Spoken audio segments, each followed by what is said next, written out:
आज हम बनाएंगे पोहे गुड़ का लड्डू। ये लड्डू सिर्फ 10 मिनट में बनके तैयार होगा। खाने में बहुत ही ज़्यादा क्रंची होता है, बनाने में बहुत ही ज़्यादा आसान है। ये लड्डू फ्रेंड बच्चों को काफ़ी ज़्यादा पसंद आता है। इस लड्डू को बना के आप 2 महीने तक स्टोर करके भी रख सकते हैं, बिल्कुल भी ख़राब नहीं होगा। इस वीडियो में फ्रेंड मैं आपको ऐसी ट्रिक बताऊंगी लड्डू बनाने का, जिससे लड्डू बनने के बाद आपका लड्डू बिल्कुल भी बिखरेगा नहीं, बिल्कुल परफेक्ट लड्डू बनके तैयार होगा। हेलो फ्रेंड, मैं हूं सुगंधा, सुगंधा कुकिंग व्लॉग्स में आप सभी का स्वागत है। तो चलिए फ्रेंड, पोहा और गुड़ का लड्डू बनाना शुरू करते हैं। पोहा और गुड़ का लड्डू बनाने के लिए फ्रेंड सबसे पहले हम पोहा को भूनेंगे। और पोहा भुनने के लिए ना तो हम बालू का इस्तेमाल करेंगे और ना ही नमक का। पोहा भुनने के लिए यहाँ पे मैंने एक पतली तली की कढ़ाई ली है और कढ़ाई को मैंने पहले अच्छे से गर्म कर लिया है। उसके बाद इस तरह से हम एक मुट्ठी भर के पोहा को कढ़ाई में डाल दिए हैं। अब इस तरह से फ्रेंड लगातार चलाते हुए पोहा को हमें भूनना है। और ये जो पोहा हम अभी भून रहे हैं फ्रेंड, वो भूनने में सिर्फ 1 मिनट का समय लगता है, इससे ज़्यादा समय नहीं लगता है। और आप इस तरह से बहुत सारे पोहे एक साथ में भून के तैयार कर सकते हैं। आप देख ही सकते हैं फ्रेंड, पोहा का जो कलर है वो चेंज हो चुका है, यानी कि पोहा हमारा अच्छे से भून चुका है। और हमें इतना ही पोहा भूनना है, इससे ज़्यादा नहीं पकाना है, नहीं तो पोहा हमारा जल जाएगा। तो इसी तरह से फ्रेंड मैंने 400 के ग्राम करीब करीब पोहा भून के तैयार कर लिया है। पोहा हमारा अच्छे से भून चुका है। अब इस पोहे को हम थोड़ा सा ठंडा कर लेंगे। तो देखिए फ्रेंड, पोहा अच्छे से ठंडा भी हो चुका है और मैं आपको अब दिखाती हूँ कि हमारा पोहा जो है वो अच्छे से भुना है कि नहीं भुना है। और इस पोहे को मैंने बिना बालू बिना नमक के भून के तैयार किया है। ये हल्का हो गया है भुनने के बाद और आप देख ही सकते हैं ये कितना ज़्यादा क्रिस्पी है। इसकी मैं आपको आवाज़ तो सुना नहीं सकती, बस आप इसे देख के ही पता लगा सकते हैं कि हमारा पोहा कितने अच्छे तरीके से भुना हुआ है। और आवाज़ सुनाने का बहुत बड़ा कारण है फ्रेंड कि मेरे हस्बैंड का, मेरे पति का सरसों तेल मिल है, तो उसका आवाज़ लगातार हमारे वीडियो में आते रहता है।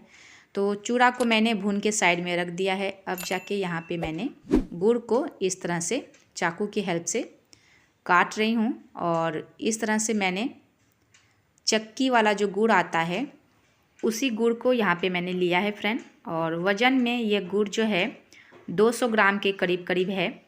और इस तरह से मैंने गुड़ को भी छोटे छोटे टुकड़ों में काट लिया है, बहुत आसानी से कट जाता है। गुड़ तैयार हो चुका है। तो चलिए अब लड्डू बनाना हम शुरू करते हैं। तो लड्डू बनाने के लिए यहाँ पे मैंने लिया है एक भारी तली का कढ़ाई, जैसे कि आपको पता ही है। फिर गैस ऑन करेंगे और इस कढ़ाई में हम डाल देंगे गुड़ को। और गुड़ के साथ में हमको पानी बिल्कुल भी नहीं डालना फ्रेंड, जैसे कि आपको मैं अगले वीडियो में बता चुकी थी जब मैंने मुरमुरे का लड्डू बनाया था। तो इस तरह से गुड़ को कढ़ाई में डायरेक्ट ही हम डाल देंगे। और अब जाके क्या करेंगे, इस गुड़ को हम धीमी आंच पे फ्रेंड इस तरह से पिघला लेंगे, यानी कि बहुत अच्छे से गुड़ को हम पका लेंगे। और आप देखेंगे फ्रेंड कि जैसे जैसे ही गुड़ गर्म होते जाएगा ये अपने आप ही पिघलना शुरू हो जाता है। और इस तरह से लड्डू बनाया हुआ बहुत दिनों तक चलता है, ख़राब भी नहीं होता है और खाने में बहुत ही ज़्यादा टेस्टी होता है। तो इस तरह से मैंने गुड़ को पिघलने के लिए छोड़ दिया है। और अब लिया है मैंने थोड़ा सा अदरक का टुकड़ा। तो आप देख ही सकते हैं कितना बड़ा अदरक का टुकड़ा है। उसको इस तरह से हम गुड़ में घिस के डाल देंगे। इस तरह से फ्रेंड अदरक को इस लड्डू में डालने से हमारा लड्डू जो है उसका टेस्ट बहुत ही ज़्यादा बढ़ जाता है। और हमारे यहाँ इसी तरह से लड्डू को बनाया जाता है। अदरक के बिना हम लोग कभी भी इस तरह से लड्डू नहीं बनाते हैं। तो इस तरह से गुड़ को लगातार मैंने पकाया है, 2 मिनट के करीब करीब लगा है और गुड़ लगभग पक के तैयार हो चुका है। तो चलिए फ्रेंड, मैं आपको दिखाती हूँ गुड़ तैयार हुआ कि नहीं, आपको कैसे चेक करना है। तो इस तरह से मैं कलछी में इस तरह से गुड़ को उठा लेती हूँ और हाथ गीला करके इस तरह से हम गुड़ को चेक कर लेते हैं फ्रेंड। अगर आप चाहें तो बर्तन में पानी लेके और उसमें इस तरह से गुड़ का आप 2-3 बूंद गिरा के और उसको भी चेक कर सकते हैं, तो आपको पता चल जाएगा।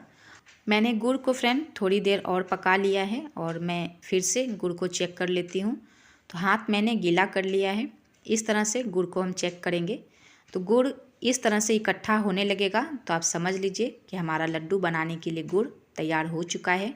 तो अब जाके मैंने गैस बंद कर दिया है और अब जाके फ्रेंड इस गुड़ में हम सारा का सारा पोहा जो भुना हुआ था उसे इस तरह से डाल देंगे और एक कपड़े से, किसी भी कपड़े से इस तरह से कढ़ाई को पकड़ लेंगे ताकि हमें गुड़ और पोहा आपस में मिलाने में दिक्कत ना हो, वो गिरे नहीं और हमारा हाथ भी ना जले। तो इस तरह से गुड़ और पोहे को आपस में हम मिलाएंगे। और अभी फ्रेंड मैंने वीडियो को थोड़ा सा भी कट नहीं किया है ताकि आपको अच्छे से पता चले कि किस तरह से गुड़ और पोहे को मैं मिला रही हूँ और बिना किसी परेशानी के ये लड्डू झटपट से किस तरह से बनके तैयार होगा। और आप सबसे रिक्वेस्ट है फ्रेंड, अगर मेरा वीडियो आपको पसंद आता है, थोड़ा सा भी पसंद आता है, तो प्लीज़ मेरे वीडियो को देख के लाइक करिएगा, प्यारा सा कमेंट करिएगा और मुझे सपोर्ट करने के लिए मेरे चैनल को सब्सक्राइब करना नहीं भूलिएगा। तो इस तरह से फ्रेंड गुड़ और पोहे को मैंने अच्छे से आपस में मिला लिया है और अब जाके हम इस मिश्रण से लड्डू बनाना शुरू करेंगे। लड्डू बनाने से पहले फ्रेंड आप जिसमें लड्डू रखने वाले हैं उसको तैयार कर लें और एक बर्तन में पानी भी भर के तैयार कर लें। कटोरी हो, गिलास हो, कोई भी छोटा बर्तन हो, उसमें पानी साइड में लेके तैयार हो जाएं। और अब जाके हम लड्डू बनाना शुरू करते हैं। तो हाथ को हल्का सा हम गीला करेंगे जिस बर्तन में हमने पानी लिया है और इस तरह से उठाएंगे। इस तरह से उठा के फ्रेंड हल्के हल्के हाथों से धीरे धीरे दबाते हुए गोल आकार में इस लड्डू को हम बनाते जाएंगे। और अगर आपको थोड़ा सा भी डर लग रहा है फ्रेंड कि ये लड्डू ठीक से नहीं बनेगा, बिखर रहा है, तो ऐसा कुछ भी नहीं होगा क्योंकि ये जो पोहा का जो लड्डू होता है वो हल्का हल्का जैसे ठंडा होने लगेगा तभी ठीक से बनता है। और सबसे बड़ी बात फ्रेंड, इस तरह से अगर आपको लड्डू बनाने में दिक्कत आ रही है तो आप क्या करें कि आप लड्डू ना बना के इस मिश्रण का चिक्की बना लें, यानी कि इसे किसी भी एक बर्तन में फैला दें, नीचे में घी लगा लें और ऊपर से फैला दें और उसे मन चाहे शेप में फ्रेंड काट लें और आप इस तरह से पोहे का चिक्की खा सकते हैं। और अगर आप चाहते हैं फ्रेंड कि इस तरह का गोल गोल जिस तरह से मैं बना रही हूँ आप पोहे का लड्डू बनाएं तो आप अपने हेल्प के लिए किसी को साथ में ज़रूर रखें तो आपके लिए अच्छा होगा। और जैसे कि मैं आपको बताई थी कि लड्डू बिखरे ना, इसका सबसे अच्छा ट्रिक ये है कि इस तरह से आप हिलाते जाएं जैसे कि आप लड्डू बनाते जाते हैं। तो कोई भी बर्तन आप ले सकते हैं, थाली हो, सूप हो या कोई डलिया हो साफ़ सुथरा, उसको इस तरह से लड्डू डालेंगे और हिलाते जाएंगे। ऐसा करने से फ्रेंड लड्डू जो होता है आपस में टकराता है और वो बिखरने से बच जाता है। तो मेरा बेटा था जो मेरी हेल्प करने के लिए मेरे पास में खड़ा था, तो वही इस तरह से थाली को ही हिला रहा था और लड्डू हमारा टूटने से बच गया। तो इसी तरह से पोहे का लड्डू बनाया जाता है। हमेशा से हम बचपन से ही देखते आ रहे हैं फ्रेंड कि पोहे का लड्डू बनाने में जो दिक्कत आती है उससे बचने के लिए इस तरह से आपको करना चाहिए। तो उसके बाद आप देख ही सकते हैं कितना अच्छा गोल गोल हमारा पोहे का लड्डू जो है वो बनके तैयार हो चुका है। बहुत ही ज़्यादा क्रिस्पी हमारा ये लड्डू बनके तैयार हुआ है, खाने में बहुत ही ज़्यादा टेस्टी है। इस लड्डू को आप 2 महीने तक स्टोर करके भी खा सकते हैं। तो चलिए फ्रेंड, मिलते हैं अगले व्लॉग में अगली रेसिपी के साथ। आज के लिए बस इतना ही। वीडियो देखने के लिए आप सभी का बहुत बहुत धन्यवाद।